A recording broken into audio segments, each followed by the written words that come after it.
Minute. उद्या रविवार आहे, उद्या साईचा क्लास आहे आणि साईचा पकवाज आपल्याला त्याचं वड काढायचं आहे ना साई. तर आपण आता कोविडला निघालोय लिंगायतांकडे.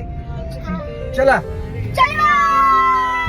पकवाजला वड काढण्यासाठी म्हणजे थोडक्यात पकवाजचं ट्युनिंग करण्यासाठी किंवा त्याला शास्त्रीय भाषेत सूर जुळवणे असं म्हणतात. तर ते सूर जुळवण्यासाठी आम्ही पकवाज घेऊन श्रीदेव रामेश्वर मंदिर कोवेशीच्या मागे जे विजय लिंगायतांचं घर आहे त्या विजय लिंगायतांच्या घरी पोचलो. विजय लिंगायत आमचे मित्रच आहेत. त्यांचा भाऊ संजू लिंगायत आणि मुलगा तुषार लिंगायत हे सर्व काम करतात पकवाजचं. त्यांच्या आम्ही घरी पोचलो.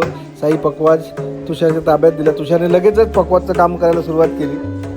ट्युनिंग करायचं काम तुषार करतोय.